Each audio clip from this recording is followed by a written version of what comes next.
Good evening, and welcome to a rather special episode of Half-Assed TV. Today, we're going inside the lives of Midge the dog.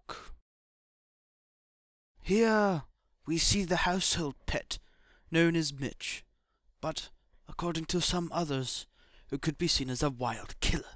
As you can see, the cameraman is shitting himself as this household animal is lying there like a bitch. Now, it is not at all offensive to be calling it a bitch, for a bitch is in fact the definitive word of a female dog. Now, from this camera angle, you can see the dog Midge looking out for its prey. Usually, it's a cheap toy from Poundland, but unfortunately again, you cannot really see it that well, as the cameraman is suffering from Parkinson's disease, the same illness that has affected Michael J. Fox.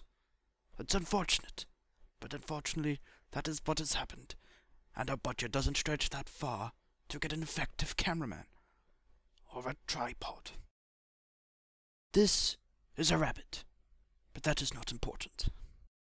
This here is an example of one of the toys that the dog tends to play with. It tends to rip it apart, as it were, like a sheet of paper. As you can see, it looks quite familiar to a hedgehog, or, from my point of view, an angry bird. Now this is fascinating. The dog appears to have attacked the angry bird, and is now on its mission to tear it apart.